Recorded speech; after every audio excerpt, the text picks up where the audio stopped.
Welcome back, viewer. SMS line number is 21144.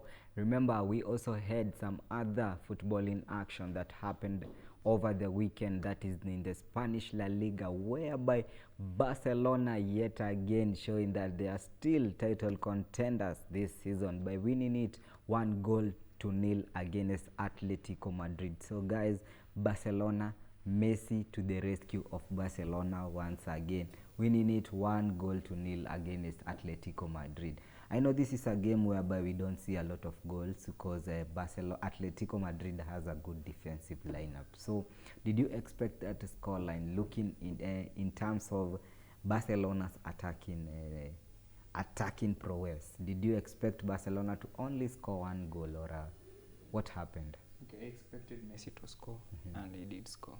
Yes, Messi, for now, Messi is on top form. But bearing in mind Barcelona has a good attacking prowess, we could have expected maybe 3 goals, but we only saw 1 goal. Also Atletico is a good side. Yeah, you can't expect Barcelona to score more goals at Atletico. Yes. So David, what did Diego Simeone do to maybe leak that 1 goal and try and contain Barcelona defending from not scoring a lot of goals? It's very difficult to defend against Barcelona, and aside with Messi, Suarez and Griezmann, for them not to score for the whole 90 minutes. I think for Atletico Madrid, they sometimes in a football match you defend more. The more you defend, the more you let the opponent to create more chances, and the more they are attacking you, inviting pressure on your own side. They'll be playing on your own half. So when they come, they create chance, you might lose concentration, and then therefore you concede a goal. And when you concede that goal, you lose. Your plan A is gone, and you don't have a plan B. So for that is Barcelona making it 1-0 against Atletico Madrid. Real Madrid, Sergio Ramos at it again, scoring the winning goal. That is by Real Madrid managing to beat that is Deportivo Alaves 2-1. Villarreal, Santi Cazorla's team managed to go down to Valencia, that is 2-1, and Sevilla managing to show that they are still the title, still chasing the pack to the winning, that is the Spanish La Liga, by winning it 1-0. So to some other sporting news, that is the Serie A, whereby Juventus were flogged by, that is Inter Milan, after Juventus drew, and Inter Milan took those chances and won the game 2-1 against that is Spal, winning it 2-1. And Martinez, we have to talk about Martinez, David. Martinez has been on top form. That is the Argentina forward, has been on a very good scoring form. So Inter Milan, Antonio Conte, what's happening? What's the magic that is Antonio Conte doing? I think Conte just let the player express themselves, because I think the Conte's, I think first of all, last season I saw the Inter, they qualified for Champions League and they sacked their own coach. I was like, why sack him, and he has taken you to Champions League? Yes. Then they bring in Conte. Now you can see the difference. It depends on the club ambitions. They want the league. They don't want just only to compete for top 4. They want to They want to win the league. They want to challenge for the league, and you can see that from the start. They went and signed Lukaku, who has been an impression. Lautaro Martinez being given a chance by Antonio Conte has been a different player. I think Conte instilling that confidence in Martinez and Lukaku. Even Lukaku coming himself and saying that Antonio Conte is the best coach in the world. I think there's something that Lukaku saw, but even when Antonio Conte was in Chelsea, he wanted to sign Lukaku. I think there is something between Conte and Lukaku, and what Lukaku connection perceives on Antonio Conte, and what Antonio Conte perceives on Lukaku. So I think Lukaku is paying back, and Conte is still giving that confidence.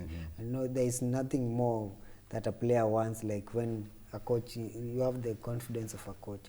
Because even the coaches, they do convince players, and say when the player arrives at that club, say it's because of the coach. It was because of Arsene Wenger. It was because of Alex Ferguson, like that, something like that. Okay, so Van, Yes. you were wearing a Juventus jersey. Juventus jersey. So what happened to Juventus?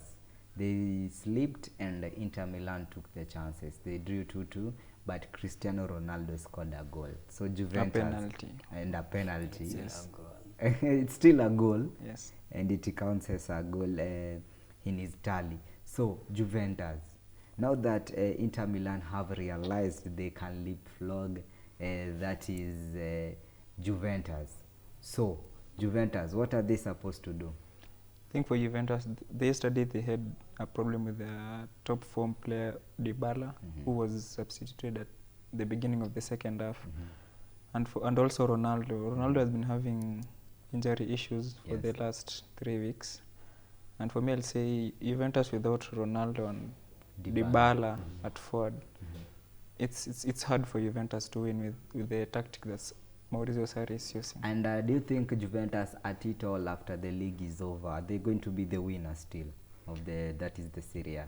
So it's difficult because when Antonio Conte came to Chelsea, he won the title. He won the title with the first season. And also you can see he came to Inter, he made changes with the squad, and now again is after the title. Okay. I think it's going to be very difficult for Juventus. Okay, remember the gap, it's only of 1 point. Inter Milan has 37 points and Juventus has 36 points. Still a lead. Okay, so viewer, we get into that segment that is the prediction center, whereby we bring to you interesting matches. And guess what? The English Premier League is still continuing, but we are having the midweek fixtures. Very interesting clashes that you don't want to miss out, including Manchester United playing against that is Jose Mourinho in a match that will have some of the memories and also some of good and bad memories. Remember, Arsenal will also be in action playing against Brighton, and also Everton playing against Liverpool, and Burnley playing against Manchester City. So guys, these are some of the fixtures that our viewers should be watching out for. But first, to our main game of the forecast during this midweek, that is Manchester United playing against Tottenham. So your prediction, Van? I think there's a 1-3 win for Mourinho. You see Mourinho taking the bragging rights? I don't see Ole Gunnar taking on the same Mourinho. But we've seen Manchester United stepping up into these big occasions. Yes. Like the way they did with Liverpool. But the confidence that Mourinho has put in Tottenham players, you can see the way Delali has stepped up for Tottenham. You can see Lucas, Hurricane, they're performing. Okay, so to another game, that is Liverpool playing against Everton. Marco Silva, is he going to go over this midweek? Don't know if maybe he's already gone, but for that Merseyside derby, you know, this the kind of games that tend to bring up the confidence of the team, because you know, even if the the form is the worst, even if they are in their worst form, they can come and like this match we don't have to lose. So like the likely prediction for this match? I think it's be a tight game. I think if Silva stays, this is the game to save himself. I think it's a 2-1 for Liverpool. 2-1 for Liverpool. So Van, Arsenal in action against Brighton. We are playing at the Emirates. At the Emirates Stadium. Freddie Ljungberg, is he going to see his second win or his second draw? His first win or his second draw? I think we'll see his first win at Emirates, yes. So what's your prediction on this game? Brighton a good side. I think they'll score.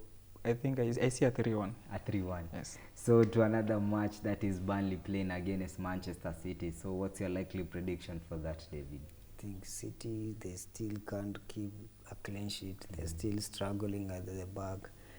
And for the Manchester City and Burnley, but if they play against Burnley have been conceding a lot of goals. I think it's time to change the history. I think I go for Man City 3-1. 3-1. Yeah. So guys, which matches are you going to be watching out for? Which matches are you going to be seeing? Maybe you'll be traveling to UK for me, to watch this for me, I'm not comfortable with the last time you went and traveled to watch the Manchester City playing against... No, you went to watch the Manchester United playing against Liverpool. Yes. So are you going to be traveling to watch this time round Manchester United playing against Tottenham? We need a win. We need a win at the Emirates. We must be there. So you'll be heading to the Emirates? Yes. So David, how about you? I'll be around, man. I'm going nowhere, man. Okay, so you're going to be watching the Gor Mahia's game. Oh, they're still playing. Okay, guys. Those are just but some of the sentiments about which matches they should be looking out for. Remember, you viewer too, you should be. Those are just some of the matches that you should be looking out in the midweek. So remember, you can continue to keep it interacting with us. The conversation continues on all our social media platforms. So on behalf of those who made this program a success, it's a wrap from the Sports Desk.